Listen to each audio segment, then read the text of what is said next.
미라클 모닝 애청자 여러분 안녕하십니까?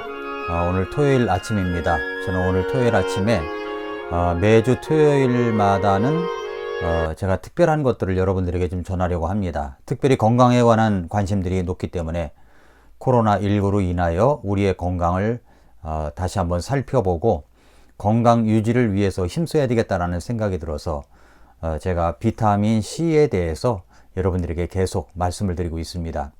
오늘은 비타민 C와 면역력에 대한 이야기를 여러분에게 드립니다. 제가 이런 얘기를 하는 이유는 성경 말씀에 근거한 것입니다.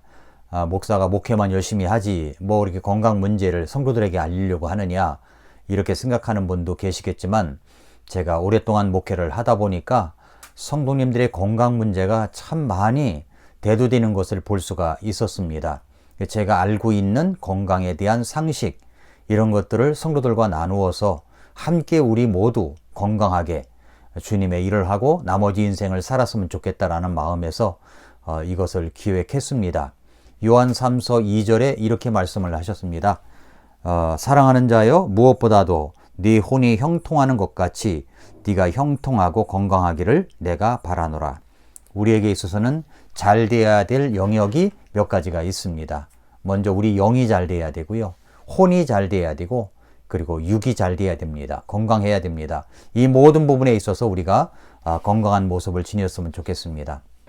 자, 코로나19는 우리에게 많은 부분을 멈추어 생각하게 합니다. 그동안 우리는 일상에서 멈추어 불편과 그리고 생활고와 그리고 고통을 함께 보내고 있습니다. 앞으로 이런 코로나 사태가 또 온다고 이야기를 하지 않습니까?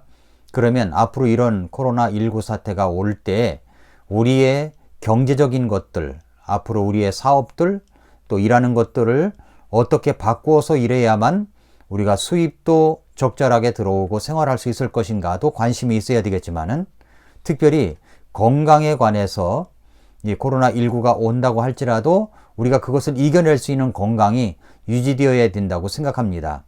그래서 이번에는 면역력에 대한 부분을 좀 생각해 보겠습니다. 내가 병이 들었다고 하는 것은 면역력이 현저하게 떨어졌다는 것을 이야기합니다.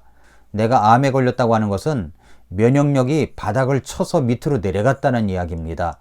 그래서 암 환자에게는 그게 초기든 중기든 말기든 면역력을 끌어올리는 일에 힘써야 됩니다. 그래서 내가 예를 들어서 가벼운 암이라도 순한 암이라도 걸렸다고 할지라도 이 암이 걸렸다고 하는 것은 면역력이 땅에 떨어졌다는 것이기 때문에 면역력 강화, 면역력을 높이는 일에 최선을 다해야 됩니다. 지금 제 경험에서 나온 이야기입니다. 이황재 교수님의 비타민 C에 관한 이야기, 제가 이 책을 갖고 있는데요. 이황재 교수의 비타민 C 이야기, 이것을 계속해서 말씀을 드리는데 제가 의사도 아니고 의학적인 부분을 많이 모릅니다. 그러나 이 부분에 대해서 한번 집중적으로 같이 생각해보고 점검해보자고 하는 겁니다. 이황재 교수님의 비타민 C 이야기는 약간 전문적인 용어들이 많이 나오기 때문에 이해가 조금 어려운 부분도 있습니다. 근데 결론이 참 중요하다고 생각합니다. 이 결론 부분을 잘 들어보시기를 바랍니다. 이황재 교수님의 면역력에 관한 이야기 102페이지에 보면은 면역력에 관해서 이야기가 나옵니다. 면역력은 두 가지가 있는데 하나는 선천 면역 기능이고 또 하나는 후천 면역 기능이 있다고 이야기를 합니다. 책에 나온 내용들은 너무 어려운 용어들이 참 많더라고요. 그래서 이것을 제가 다른 것을 좀 찾아봐서 정리를 했습니다. 그래서 ThinkWise로 제가 정리를 했는데 제가 그래서 노트북도 갖고 와서 제가 노트북에서 한번 살펴보도록 하겠습니다.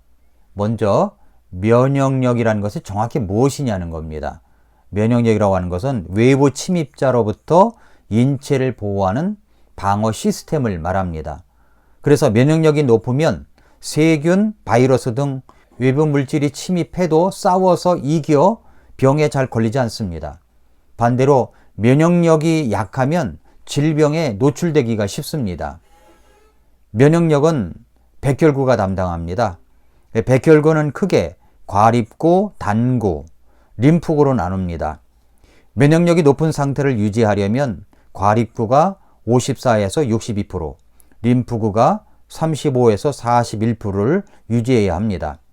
즉 과립구와 림프구 비율을 적절하게 유지하는 것이 면역력을 유지하는 관건입니다. 자, 과립구는 호중구와 호산구, 호염구로 나누고 노아디어 죽은 세포, 진균, 대장균 등 비교적 큰 물질을 처리합니다. 백혈구 가운데 가장 큰 단구는 대식세포로서 탐식, 소화작용을 통해 몸에 들어온 외부 물질을 제거합니다. 그리고 림프구는 B세포와 T세포와 NK세포로 나누어집니다. B세포는 림프구의 10에서 20%를 차지하며 항체를 만들어 몸을 보호합니다. T세포는 림프구의 60에서 70%를 차지하며 직접 외부 병원균과 싸우거나 항체를 만드는 역할을 합니다. 하지만 T세포 중 TH1세포가 활성화돼 오작동하면 인체를 적군으로 오해 공격하는 자가 면역질환이 생기고 TH2세포가 활성화되면 면역 과민 반응인 알레르기 질환을 일으킵니다. 림프구의 10에서 15%를 차지하는 NK세포, 들어보셨죠? NK세포는 주로 암세포를 공격해 몸을 보호하며 적군과 아군을 정확히 구별해서 감염세포를 공격하고 살상력도 뛰어나 자연살해 세포라고 불립니다. 여기 자율신경은 과립구와 림프구 비율을 적절하게 유지하는 데 중요한 역할을 합니다. 자율신경은 교감신경과 부교감신경으로 나뉘는데 교감신경이 우위를 점하면 과립구가 증가하고 부교감신경이 더 활발해지면 림프구가 증가합니다. 둘 중 어느 한쪽이 우위에 서면 다른 한쪽이 저하되면서 면역 기능을 유지하는 것입니다. 반대로 교감신경과 부교감신경의 불균형이 심해지면 면역력의 빨간불이 켜집니다. 면역 관련 질환 중 70% 정도는 교감신경이 우위일 때 생기고 30% 정도는 부교감신경 우위 상태일 때 나타납니다. 교감신경은 주로 우리 몸을 흥분시키는 역할을 합니다. 여기까지 알아들으시겠습니까? 잘 모르시더라도 한번 끝까지 들어보시기 바랍니다. 자, 이해를 하려고 애쓰면서 끝까지 한번 들어보시기 바랍니다. 교감신경이 활발해지면 혈관이 수축해 혈액 흐름이 나빠지고 가슴이 두근거리거나 손발이 차가워지는 현상이 나타납니다. 면역력이 약해진 상태로 온갖 감염 질환에 걸리기 쉽습니다. 반면 부교감신경은 인체를 편안하게 가라앉힙니다. 부교감신경이 지나치게 활성화되면 의욕이 떨어지고 무력감에 빠지는 증상이 나타납니다. 부교감신경이 우위를 차지하면 림프구가 증가해서 우울증, 기립성 저혈압, 과민성장증후군, 과민성 방광, 알레르기성 피부염 등에 걸리기가 쉽다라고 이야기를 하고 있습니다. 자, 여기까지 알아들으시겠습니까? 저도 확실히 이해되는 건 아닙니다만은, 그러나 이런 현상이 있다는 것을 의학적으로 의사 선생님들께서는 설명해 주십니다. 자, 그러면 이제 두 번째 강조하고 싶은 이야기가 있습니다. 어떻게 하면 면역력을 강화할 수가 있을까요? 2015년 여름에 우리나라에 역병이 돌았던 적이 있습니다. 그것은 중동호흡기 증후군, 메르스가 창궐할 때가 있었습니다. 그때 돌아가신 분이 36명이 돌아가셨습니다.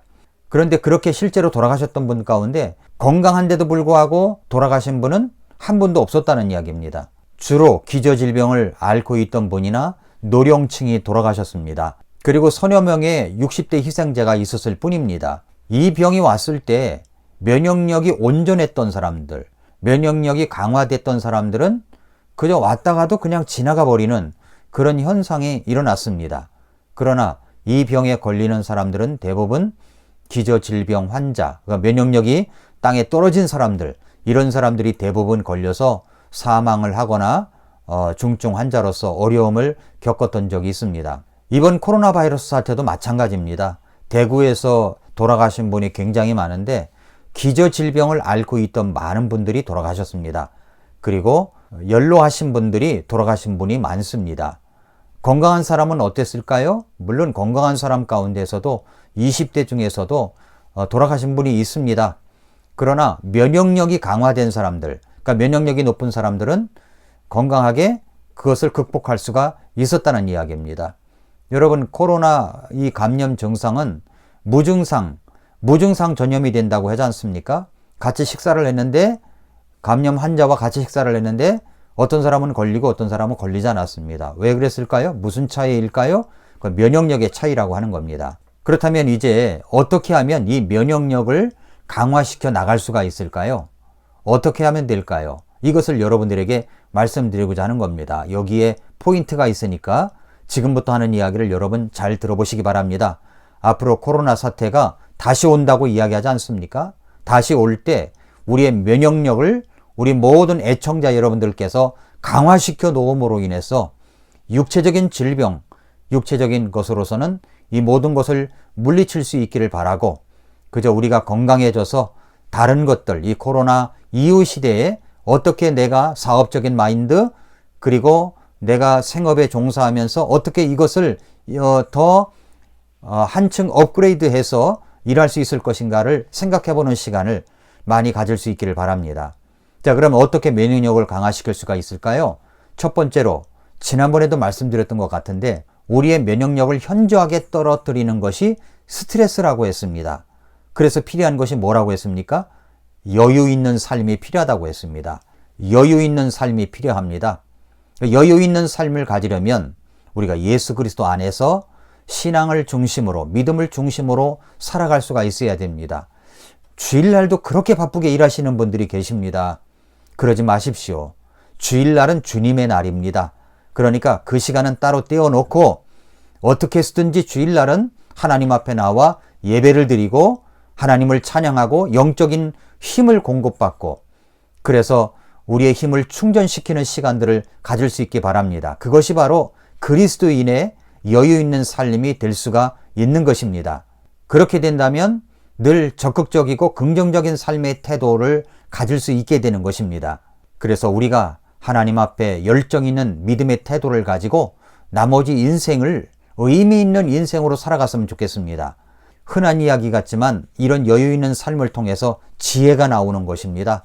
이 지혜는 누가 주십니까? 하나님께서 주십니다.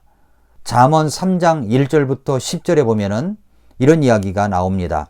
내 아들아 내 법을 잊지 말고 네 마음이 내 명령들을 지키게 할지어다. 그것들이 네게 많은 날과 오래 사는 것과 화평을 더하리라. 긍휼과 진리가 네게서 떠나지 말게 하고 그것들을 네 목에 매며 네 마음판에 기록하라. 그리하면 네가 하나님과 사람의 눈앞에서 호의와 선한 명철을 얻으리라. 네 마음을 다하여 주를 신뢰하고 네 자신의 명철을 의지하지 말지어다. 네 모든 길에서 그분을 인정하라. 그리하면 그분께서 네 행로들을 지도하시리라. 네 눈에 지혜롭게 되지 말지어다. 주를 두려워하며 악을 떠날지어다. 그것이 네 배꼽의 건강이 되며 네 뼈의 골수가 되리라. 네 재물과 네 모든 소출의 첫 열매로 주를 공경하라. 그리하면 네 창고가 가득히 차고 네 포도즙 틀이 새 포도즙으로 터져 넘치리라 말씀을 했습니다.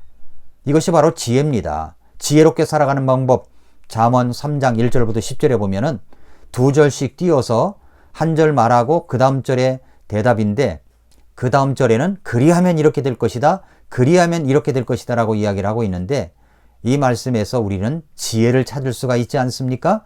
그래서 첫 번째로 우리는 여유 있는 삶의 태도가 필요합니다.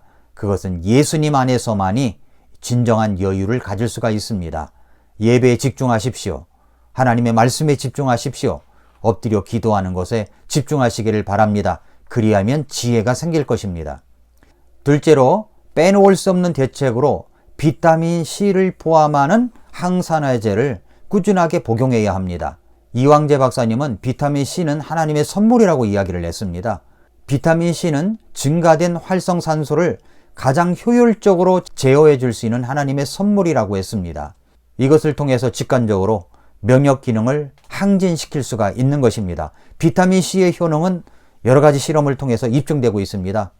이왕재 박사님도 비타민 C를 30년 복용을 했다고 합니다. 그런데 30년 동안 감기 한 번 안 걸렸다는 거예요. 놀랍지 않습니까? 30년 동안 비타민 C를 복용하고 말입니다. 마지막 세 번째로는 균형 잡힌 영양의 공급이 정신적 면역 기능 유지에 없어서는 안 될 요소입니다. 양질의 단백질 공급은 면역 기능 항진에 빠질 수 없는 요소입니다. 면역 기능에 사용되는 각종 무기, 항체, 인터루킨, 각종 사이토카인 등 이것이 모두 단백질로 이루어져 있기 때문입니다. 이왕재 교수님은 적당한 육류의 섭취조차 성인병의 원인인 듯 그렇게 적으로 보는 것은 안타까운 일이라고 말합니다. 그러니까 적당한 육류 섭취는 괜찮다는 이야기겠죠. 양질의 단백질 섭취는 필수적인 것입니다. 저 같은 경우는 균형 잡힌 영양의 공급을 위해서 아침에 일어나면 전에는 뭐 국이 있어야 되고 밥이 있어야 되고 반찬이 있어서 아침을 꼭 먹어야 된다 이렇게 생각을 하고 살았던 사람이었습니다만은 지금은 그렇지 않습니다. 아침에 일어나서 황성주 두유를 이제 컵에다 넣고 그 다음에 거기에 생식을 한 봉지 넣어서 흔들어 가지고 마십니다. 그리고 두 번째 또 그만큼에 다 마신 다음에 또 두 번째로 물을 그만큼 채워서 마시는데 그때 비타민 C를 3알 먹습니다. 저는 이제 메가도스를 하고 있습니다. 그러니까 하루에 10알을 먹어야 되겠다. 1000mg을 먹어야 되겠다라고 생각을 해서 메가도스를 하고 있습니다. 많은 의사 선생님들이 거의 다 보면은 이제 메가도스를 하고 있더라고요. 요도에 대해서 책을 썼던 이진호 박사님도 메가도스를 하고 있고 이왕재 교수님도 메가도스를 하고 있고 그 메가도스를 하는 것이 정말로 몸에 좋다고 이야기를 합니다. 한 끼에 2알씩 여러분에게 권장을 했는데 만약에 조금 더 시간이 지나면 한 끼에 3알, 점심 때 4알, 저녁 때 3알 이렇게 해서 10알을 한번 복용해 보시기를 바랍니다. 그리고 날짜를 한번 적어 보시기 바랍니다. 메가도스를 시작하고 나서 몸의 변화가 어떻게 일어나는가 하는 것들을 한번 여러분이 기록해 보시면 여러분에게 큰 도움이 될 것이라고 생각합니다. 여러분, 비타민 C를 누가 그렇다더라 라고 이야기를 해서 복용하지 마시고 여러분이 실제적으로 책을 읽고 또 직접적으로 그런 이야기를 들었으면 여러분이 적어보고 확인해서 확인한 다음에 확신을 갖고 여러분 비타민 C를 복용하시기 바랍니다. 그렇지 아니하면은 당분간은 먹을 수 있겠지만 얼마 못 가서 이제 그것을 중단하고 말 것입니다. 그러나 확신이 있으면 끝까지 1년, 2년, 10년, 20년 여러분 죽을 때까지 이 비타민 C를 복용할 수 있을 것이라고 생각합니다. 사랑하는 애청자 여러분, 이번 코로나 사태로 인하여 저는 참 감사한 것이 내 주변에 사랑하는 분들이 참 건강하게 이것을 잘 넘길 수 있어서 너무 감사했습니다. 앞으로도 여러분 또 다른 코로나 사태가 온다고 이야기를 합니다. 주기적으로 온다고 이야기합니다. 이것은 성경에서 예언된 것입니다. 이것은 말세의 징조입니다. 예수님께서 곧 오신다고 하는 사인입니다. 이때 우리는 정신을 차리고 깨어서 기도해야 합니다. 그러므로 미리 준비할 것을 준비해서 평소에 건강하게 면역력을 강화시켜서 나머지 인생을 하나님께서 기뻐하시는 아름다운 모습으로 사명을 다하며 살아가는 우리 모두가 되었으면 좋겠습니다. 이제부터 면역력을 강화시키는 일에 집중하십시오. 저는 그 면역력을 강화시키는 첫 번째를 저는 수면으로 생각하고 있습니다. 그래서 제가 큰 병 앓고 난 이후에 수면을 충분히 취하려고 노력하고 있습니다. 수면을 충분히 취하려고 하고 있고요. 그 다음에 생식과 그리고 비타민 C 그리고 운동을 하고 있습니다. 저는 앞으로 나머지 인생을 모든 것을 다 잘하려고 그렇게 생각하지 않습니다. 모두 다 잘하려고 하는 것이 아니라 한 가지만 잘해야 되겠다라고 생각합니다. 그것은 바로 메신저로서 하나님의 말씀을 전하고 양질의 말씀을 우리 성도들에게 공급하는 일에 최선을 다하려고 노력하고 있습니다. 그래서 성경을 읽고 기도하고 그리고 책을 읽고 묵상하고 그걸 지식바인더에 적어놓곤 하는 것입니다. 사랑하는 애청자 여러분, 성도 여러분, 우리는 우리의 죽음을 위해서도 기도해야 된다고 생각합니다. 모세는 120세가 되어도 아주 건강했던 사람입니다. 그러나 하나님의 부르심을 받아서 그는 죽었습니다. 죽어도 건강하게 죽어야 되겠다라는 생각을 갖습니다. 사랑하는 애청자 여러분, 다시 지금부터 우리의 면역력을 강화시키는 일을 하나씩 차근차근히 시작해 가시기를 바랍니다. 여러분을 사랑합니다. 아침마다 새롭다. 오늘도 미라클 모닝입니다.